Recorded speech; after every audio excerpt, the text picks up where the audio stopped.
Welcome to my entrepreneurial journey, the podcast that's all about real stories and real strategies for women entrepreneurs over 40 who are ready to grow their businesses with purpose and authenticity.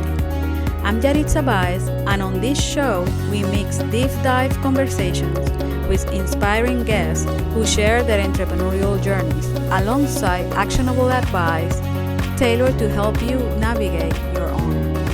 Whether you are tuning in to learn practical tips or listening in for inspiration, each episode is designed to meet you where you are in your journey.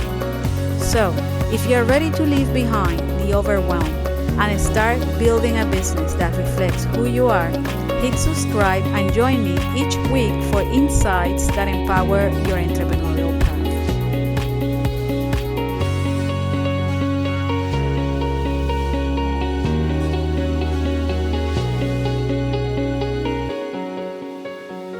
Welcome back to the podcast. Today, I'm really looking forward to this conversation. I'm joined by Morgan Barkus, a coach who supports women in reconnecting with their confidence, bodies, and sense of self, especially during the seasons of transition and growth. Morgan and I met at a retreat in December, and what immediately stood out to me was her energy and the genuine passion she brings to her work. So in this episode, we are talking about what really means to be seen in midlife, from how we relate to our bodies to how we show up in our work and our life. And Morgan, welcome. I'm really glad that you are here.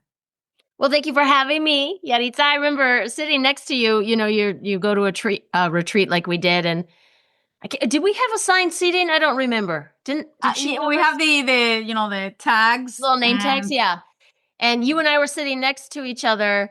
And when you first meet new people, everybody's kind of looking at each other, feeling each other out, and who are we going to talk to?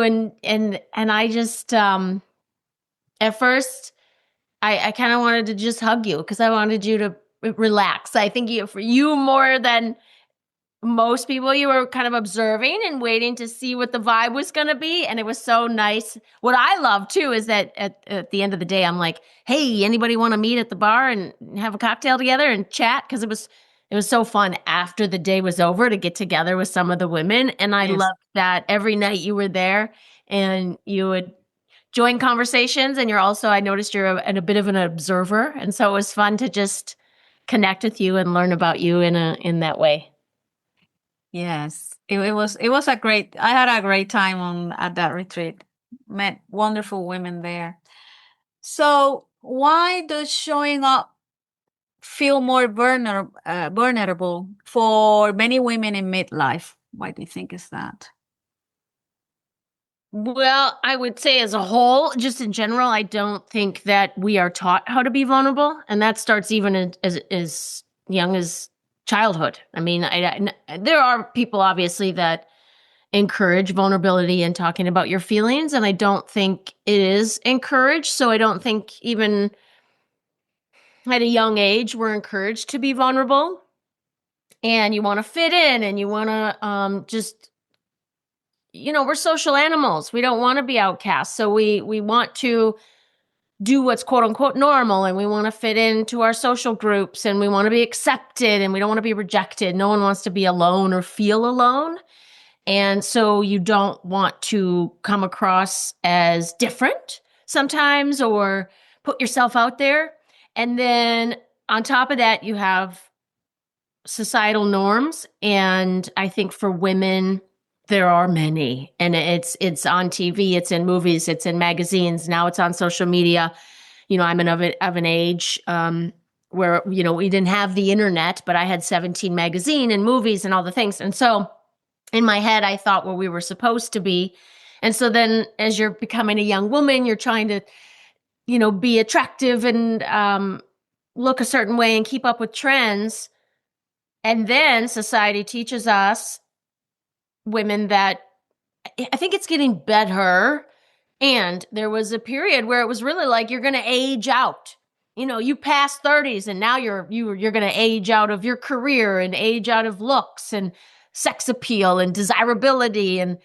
And so, and if you don't do this surgery and this serum and these, whatever, these procedures or this diet, there's just a lot of criticism, I feel like. And so it's hard to feel vulnerable in that I'm struggling. I don't like this, or I'm having a hard time with this, because women are pushed to be perfect. And then once you reach like midlife, then it's like, well, now you have to be quiet. Now you're not as important. We don't actually want to hear what you have to say, and we don't want to see what you're doing with your life. We don't care. You're not relevant anymore. A lot of women feel that. I've heard a lot of women in midlife say, I feel invisible. And my question is usually, to who? Like to your family? Probably not. To your best friends? Probably not.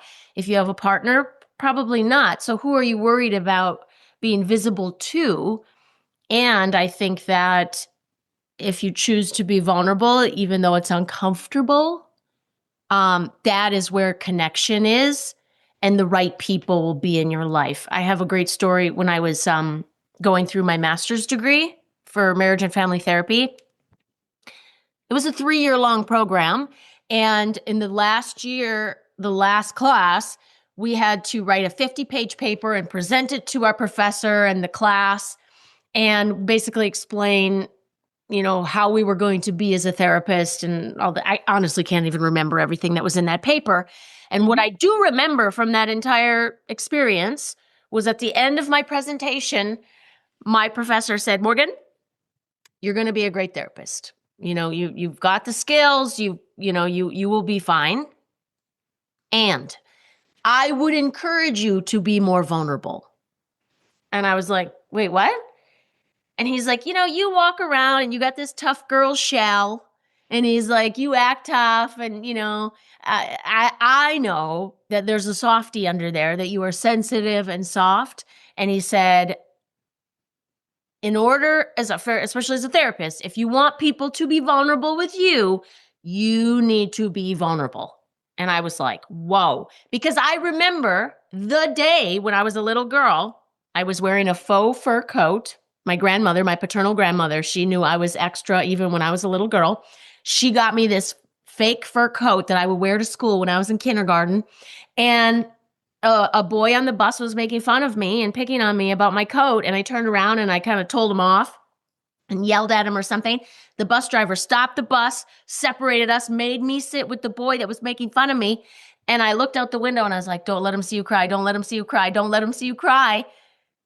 And that was when I was like, I'm not going to be vulnerable. I'm not going to let people see my feelings. And it wasn't until all those years later, literally like 2 decades later, that professor said, Morgan, I encourage you to be vulnerable. So after that, I would tell people everything. If the guy at the grocery store said, how's your day going? I'd be like, it was a hard day today. And he's like, oh my God, I'm sorry to hear that. I'm like, don't worry about it. You don't have to fix it. I'm just being honest. It was a tough day today, And so I just, I think it's hard to be vulnerable because we're afraid of how other people will react. And if we do share our feelings, sometimes people don't know what to do with our feelings. People don't feel comfortable oftentimes when other people are crying or sharing genuine feelings. Sure. And so they don't, if they're not encouraged to do so, or if they're not confident enough to do so. And another thing I would say is you feel like you're weak. Ah, yeah, that could be different. I experienced that last year. I think it was before I went to my trip to Peru, and I have a board meeting for the housing association I preside, and we have an issue with software for the administration of the condominium, and I was one of the people who brought the idea, and it was agreed upon, and we decided we signed contracts and everything. But we have some difficulties with it, and then I have the treasurer this person always is not very stable, but he started like yelling at me and started to recriminate.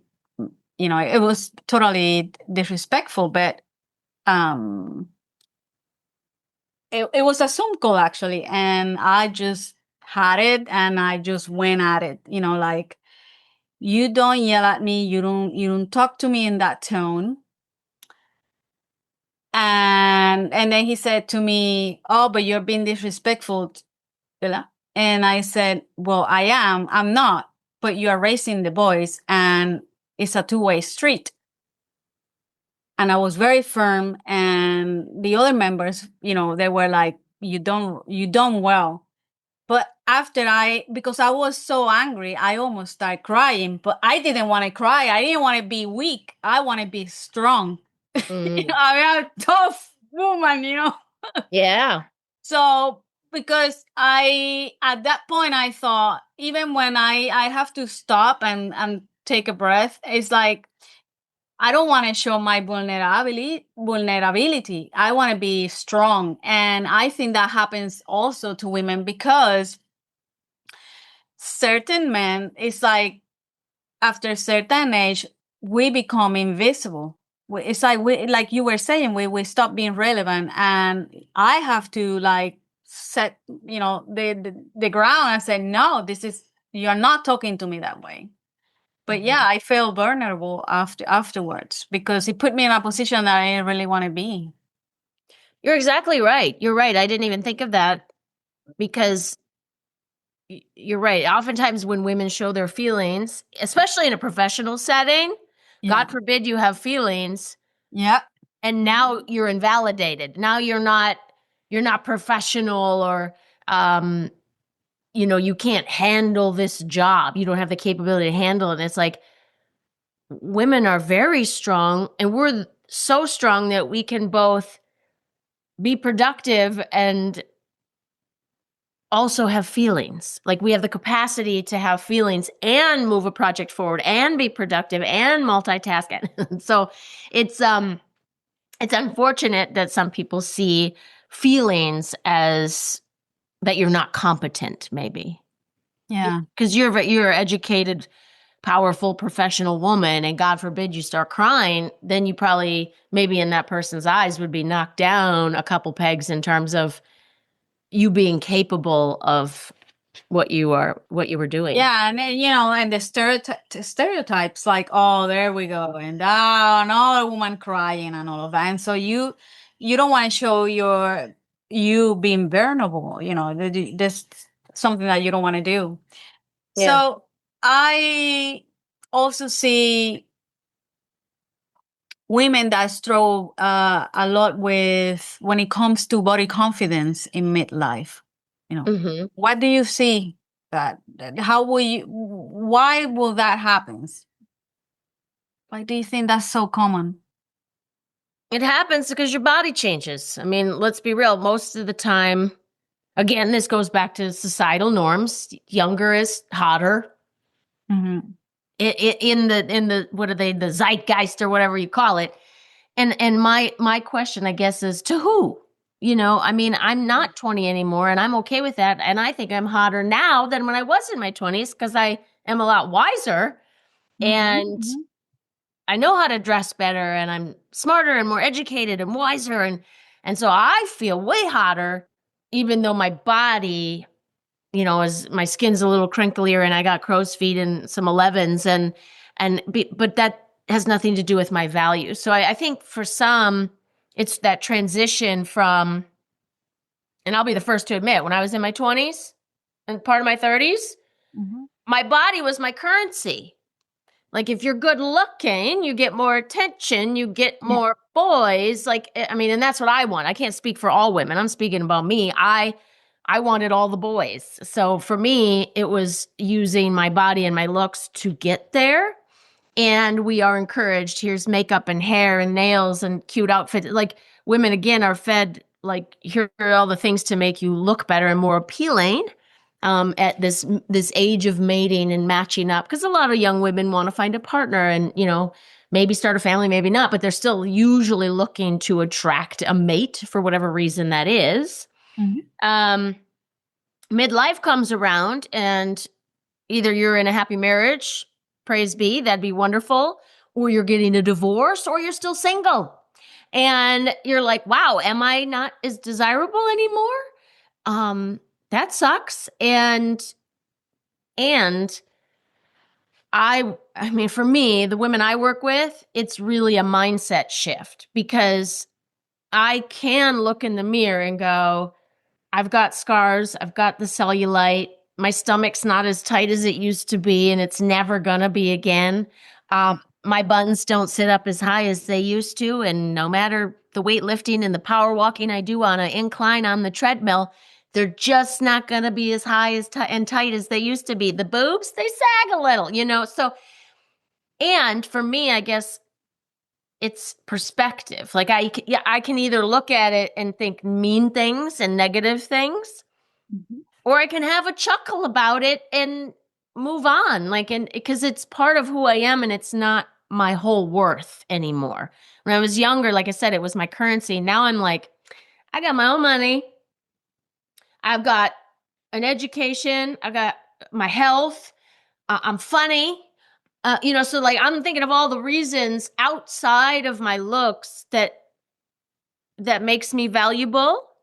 And as a person, whether it's a friend, a daughter, a sister, a wife, maybe someday, a girlfriend, whatever it is, I have so much more to offer than just the body. And so I think it is a hard transition because your mindset has to shift. And that takes effort.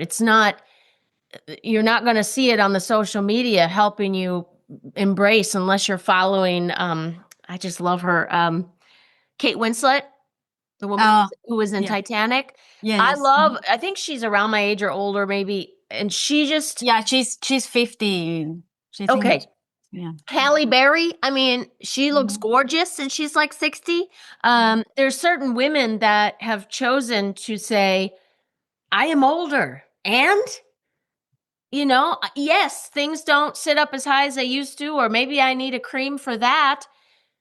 I'm not dead. And I'm not going to stop living my life. I'm not going to not find myself valuable. I'm going to take care of myself. I mean, I think about Halle Berry. I mean, she's kind of, went through her perimenopause journey, struggled in some ways, and so came out with products to help other women so they don't feel alone and they don't feel like they're broken. And so thank goodness there are some female voices out there that are saying, yeah, we're getting older and we're still hot in our own way. We do have some challenges, whether it's perimenopause or postmenopausal women, and there's ways that we can take care of ourselves.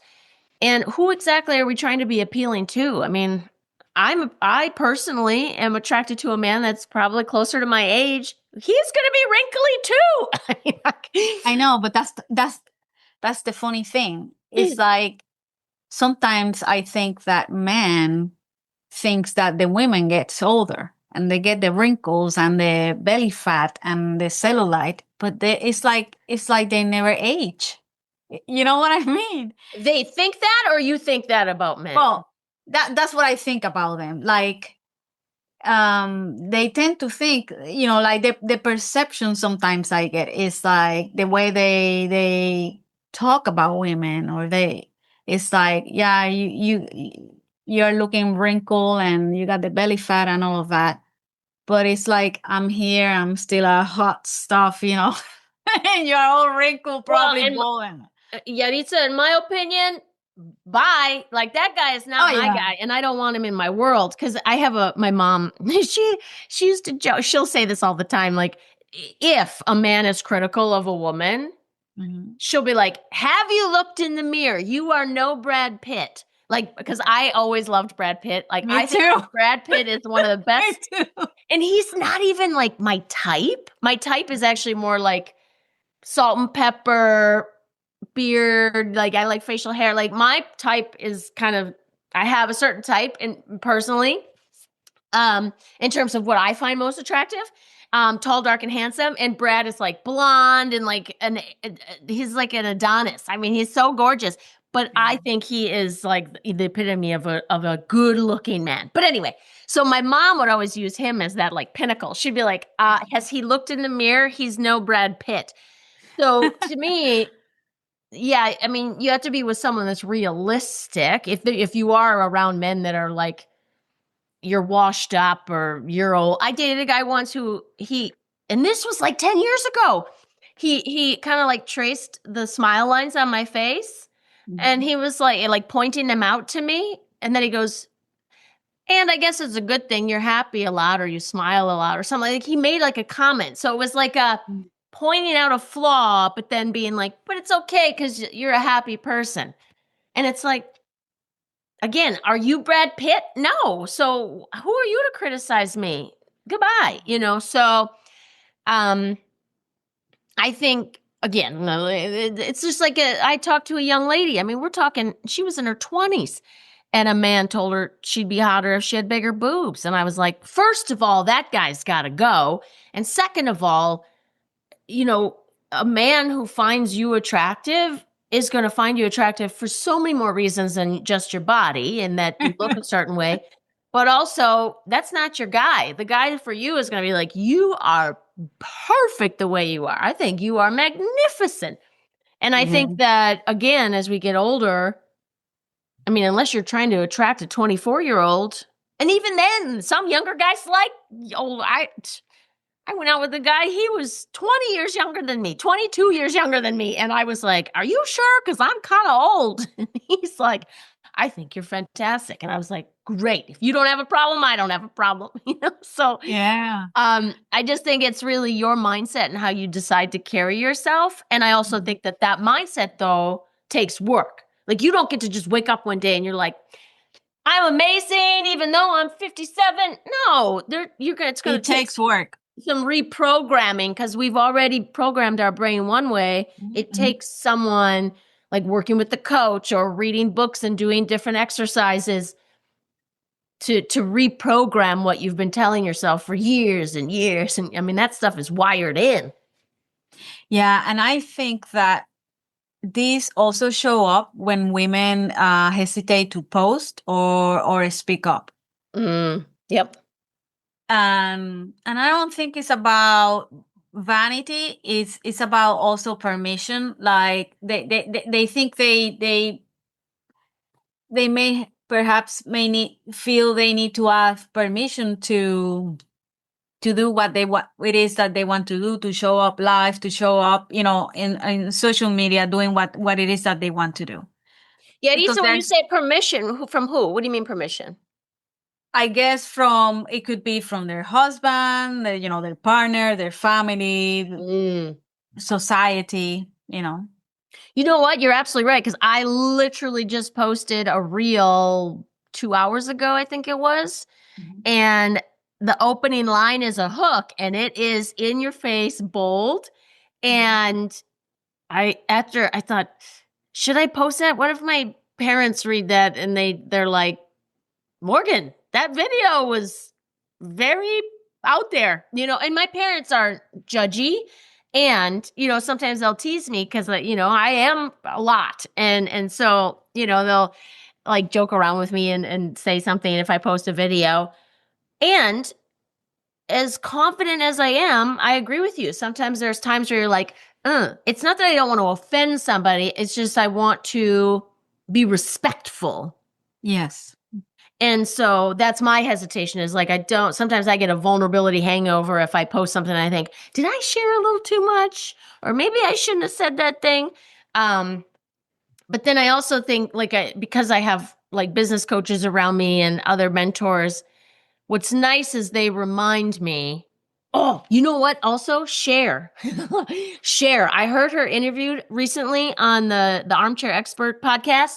She said her mother told her, Cher, if it won't matter in 5 years, it doesn't matter right now.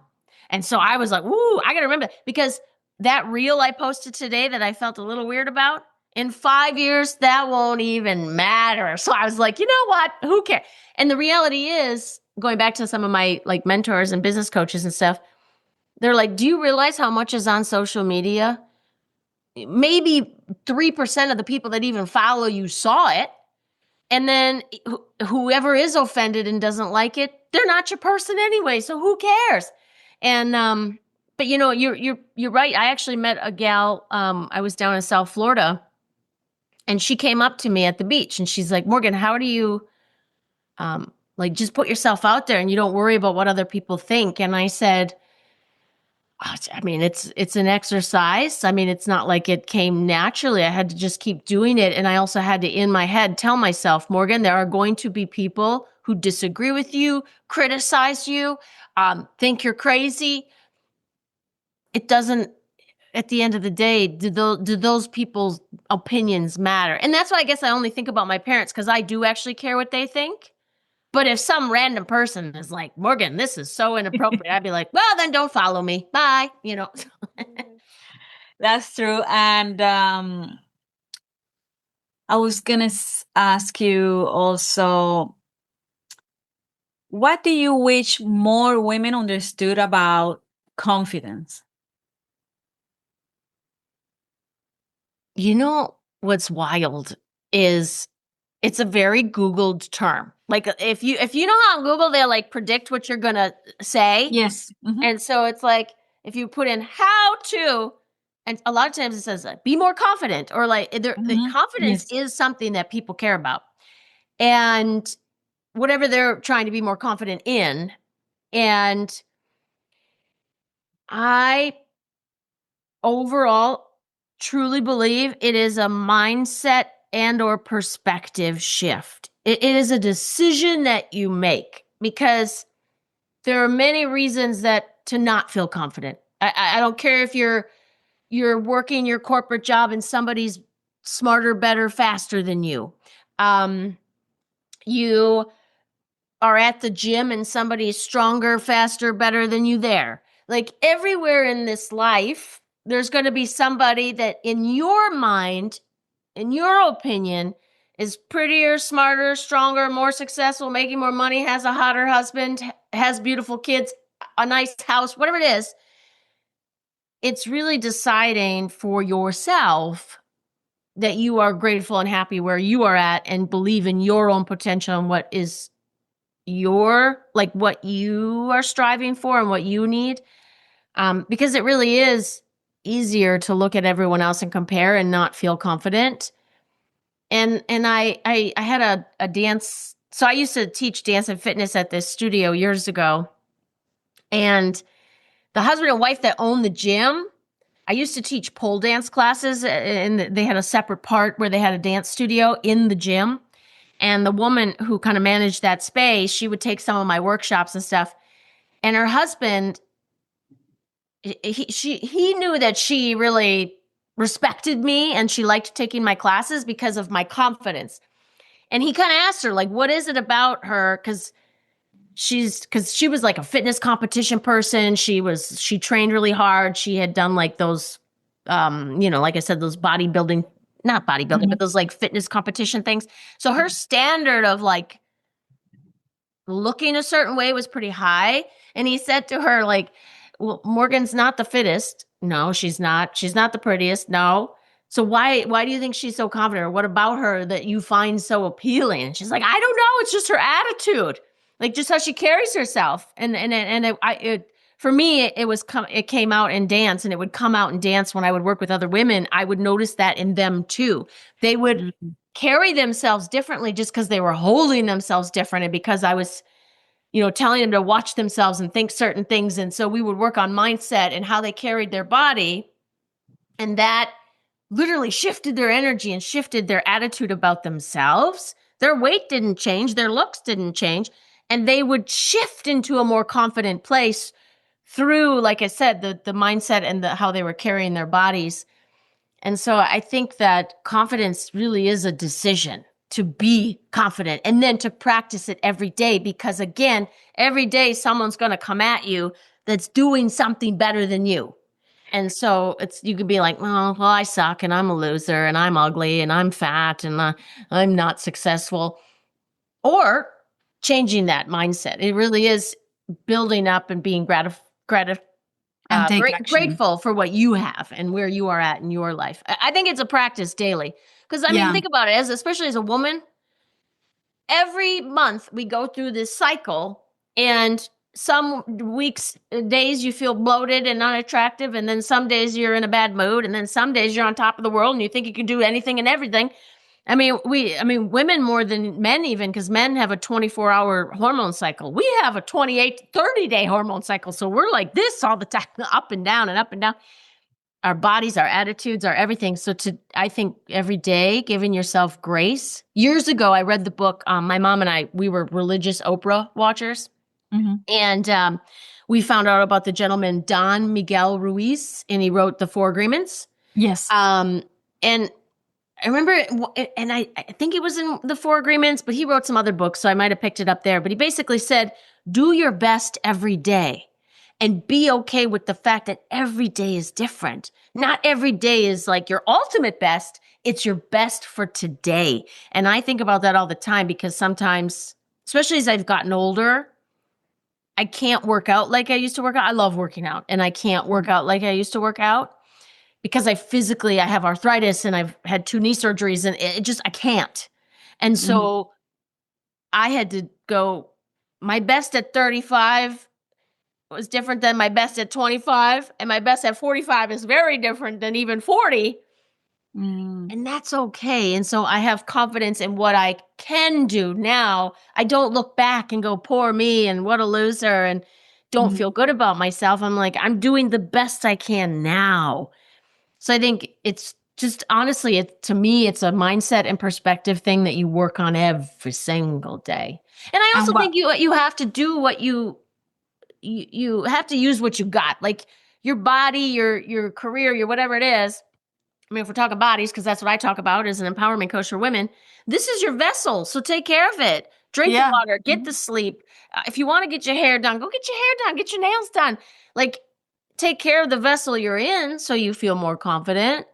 But so will you say that will be a gentle way to being seen, to practice being seen, taking care of that vessel? I like that. I didn't think of it like that. But yeah, that's a great way because you think anything starts with you, right? So if you want to be more confident outwardly, it starts with you. It's just like, if you want to call in a certain kind of partner, you have to become, according to Catherine Woodward Thomas, who wrote Calling in the One, you become the person that you want to attract. So if you want a generous partner, you become generous to yourself. If you want someone who is kind, you become kind to yourself. And so, yeah, I think that it starts with you always. And again, that's where, however a woman is feeling about her body, I like to dive into what she's currently thinking and saying and doing. And then, where would you like to be? What would it feel like if this was your reality, if this was what you were thinking when you looked in the mirror? And I think it starts with you and taking care of yourself. Because that's why I think I'm confident, because I'll tell you what, when I'm not confident, it's when I haven't showered and my hair looks terrible and I'm wearing an outfit that doesn't look great on me. If I change into something that makes me feel better, and I put on some jewelry and I take a shower and do my hair, I'm a totally different person than if I'm just in my sweats and my hair looks like, stringy. So taking that into the professional arena, how does body confidence influence professional presence? So give me an example. Like, are you talking like corporate or just as a business owner, anybody? Just confidence in your professional life? Yeah, let's take it more into the entrepreneur person, like the woman who has a business or is building a business, who's trying, is being an entrepreneur. That's a great example. Okay. Yeah, corporate, but. Yeah. Oh, especially as entrepreneurs. I mean, you're already taking a risk. You're betting on yourself. So you have to be confident anyway, because if you go into it going, I'm not good enough, I might fail. Look at this girl over here. She's doing way better or way different than me. Should I do that? If you're not confident in your decision to even like go into business or do what you want to do, you're probably not going to do well.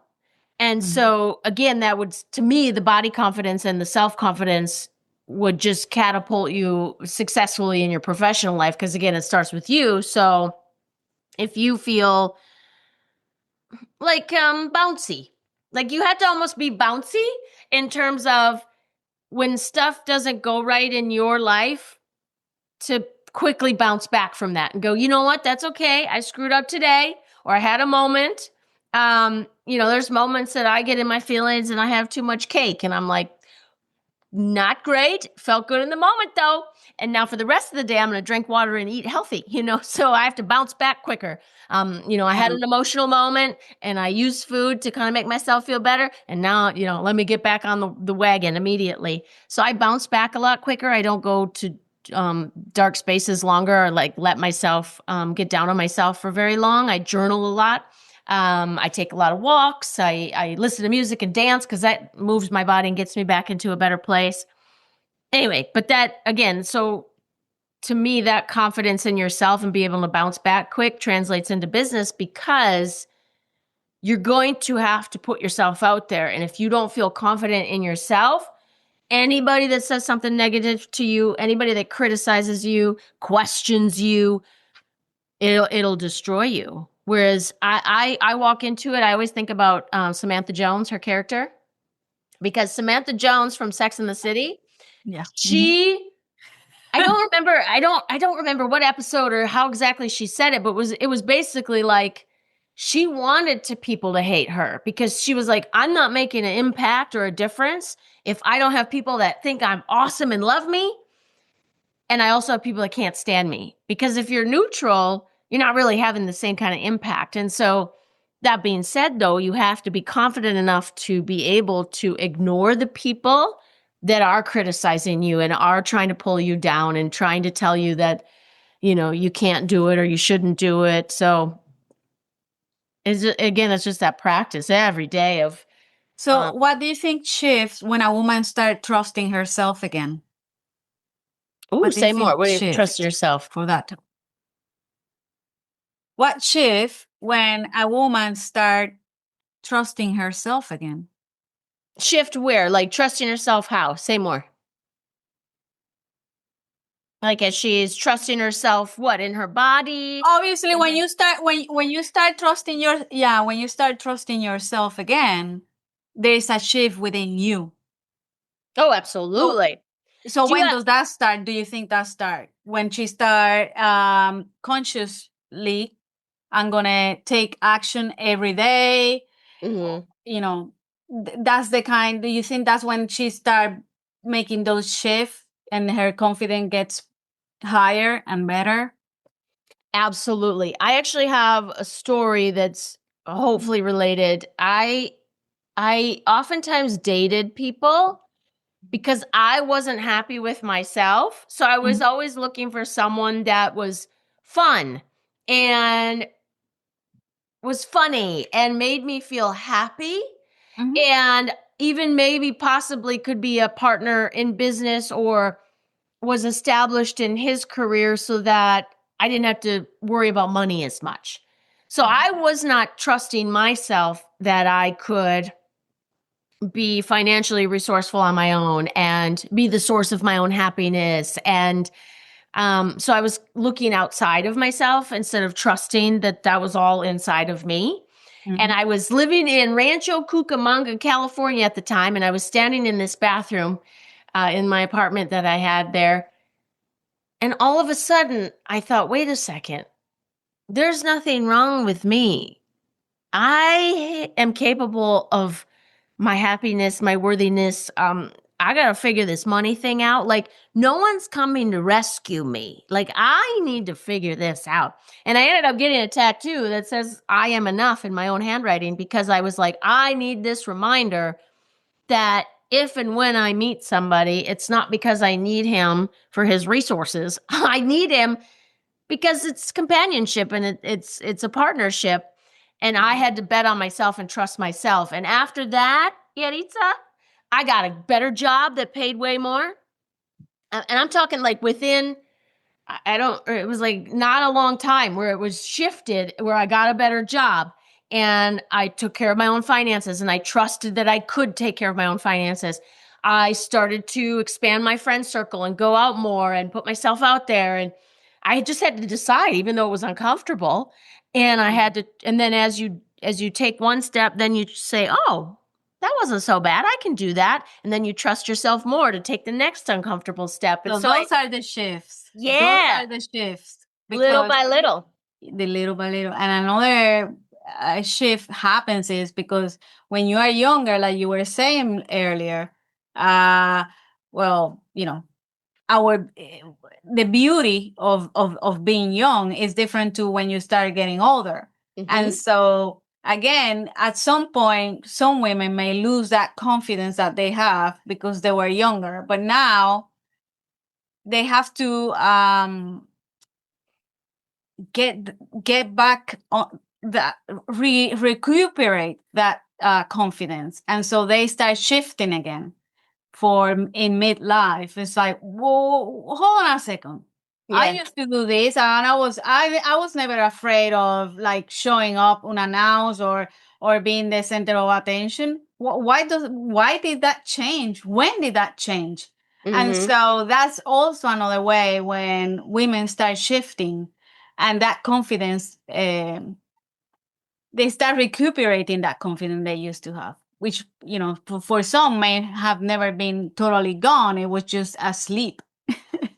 Yeah. And you're absolutely right. And reminding yourself that maybe the metrics have changed, or the Mhm. not the metrics, I'm trying to think of the word. But anyway, it's like what you found valuable maybe when you were younger that made you feel confident. Yes, that went away because now you're older. And look at all the other things that now make you so valuable as a woman who is in her 30s, 40s, 50s, because that life experience, I mean, you couldn't pay me to go back to my 20s. I mean, yes, my skin was smoother, but other than that, I didn't have a lot going for me. I mean, it was just, and now in my 40s, I think this is the best decade yet. And yeah, your body changes and it seems like things are getting quote unquote worse. But that's not, I don't have the same measures anymore. It's like I have so Yeah. many other wonderful things going on in my life that my value, my looks is a much smaller part, where there's all these other things that make me feel confident because I But have my life together. yeah, the media is very, I think back of when I was in my 20s, my 30s, and I'm talking, from my own experience. It's like Yeah. you never really notice, but now that about the ads and the beauty and the makeup and the cream and this, but as you get older and all these procedures that people get, whether their lips, or whatever, and I'm thinking, it's like there's always as we get older, it's like there's always something wrong with us. With our bodies, because I gotta lift this and I gotta put more fillers on this, and it's like, and the creams and and I see these young girls, like I sometimes watch on YouTube. They're like YouTuber, not necessarily influencer, but it's like they're always talking, like they put like these 20 creams in their face. And I'm thinking, I wonder if all that cream that they put every single day, this skincare routine, they're like, oh my God, is that just, I wonder if that's gonna make a difference when they're in their 50s. I do wonder. They may not. It's like you're going through all of that. It's like they're already worried about getting old and getting wrinkles. And they're in their 20s and early 30s. It's like, well, and I guess what I don't understand, what I just can't wrap my head around, is who says that it's unattractive? Who says that? Like, I don't, because again, I'm not here to physically appeal to someone 20 years younger. I mean, someone my age is going to be going through the same aging process as me, and he's going to have some lines and some crow's feet and some stuff that men go through as they get older, if you're a heterosexual like I am. So I'm looking for a partner who's about my age and who is also experiencing aging. I would hope he's not worried that I don't have a tight face anymore. I mean, it doesn't matter. So I guess I just don't understand why who says that it has to be that way? They're so worried about getting older. And I'm like, why? Because you think it's ugly? Who says it's ugly? Like, who decided that? So, yeah. Yeah, it's all, well, it's out there. We just have to be confident about who we are in every aspect of our life, whether it's in business, family, life. You're right. It circles back to being confident. If you're confident, then this chatter from the outside doesn't bother you as much. And don't get me wrong, like I was like, wow, when you get older, especially living in a colder climate, it's much drier. So my skin, I had to change my skincare because I don't want dry skin. But I'm not obsessed about whether or not I have lines. I'm more like, can I get some moisture? So, I mean, I take care of the vessel to the best of my ability, and I'm not freaking out I don't feel less worthy or less attractive because I look older. Like that. I have to be careful of the sun. You see? Yeah. Because I went, as you know, I went to Peru, and the altitude, they said you have to wear sunblock. But I forgot, because you're thinking, I'm going to be up in the mountains. I'm not going to be on the beach.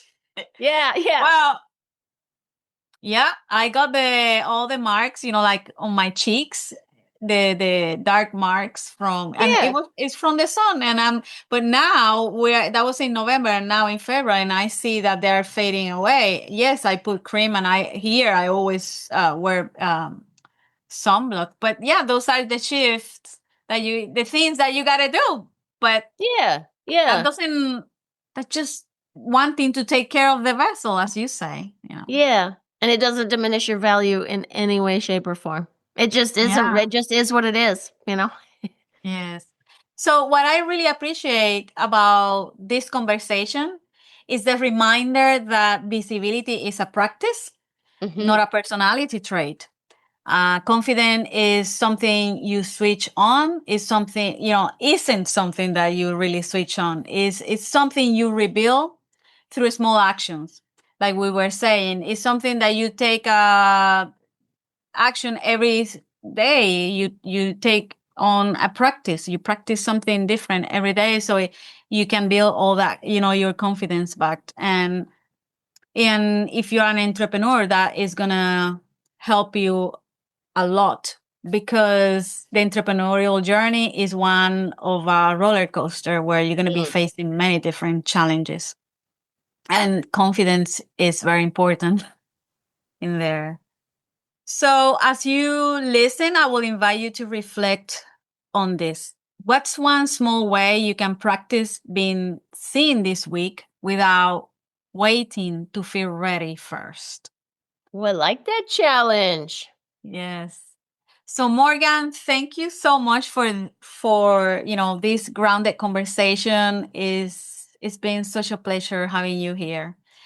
And for those of you who are listening, where will they can contact you and reach out to you? Absolutely. I'm very easy to find. Literally, if you Google Morgan Barkus, YouTube, you'll find my YouTube. Morgan Barkus, Instagram, boom. You find morganbarkus.com, boom. So I'm very easy to find. And your podcast? Oh, yes. My podcast is called Your Unapologetic Life. And if your listeners are interested, I have a free gift. It's called The Simple Way to Stop Worrying If Your Stomach Looks Fat During Sex. It's a quick video. It's a 4-step mindset shift. When you get in your head and you want to get back in your body, there's a 4-step process. Very quickly, you can shift that mind so you can get back and be present in the moment. Well, thank you again, Morgan, for being here. Thank you. For all your listeners, thank you so much for being here too. And until next time, take care. Bye-bye. Thank you for tuning in to my entrepreneurial journey with Yaritza Baez. I hope today's episode gave you insights and inspiration to fuel your business journey. Remember, whether you are just starting out or looking to grow, you are not alone on this path. We are building our dreams together, one step at a time. If you enjoyed today's conversation, be sure to subscribe so you never miss an episode. And if you feel inspired, leave a review or share this episode with a friend who could use a little extra motivation. Until next time, keep pushing forward and bringing your unique vision to life.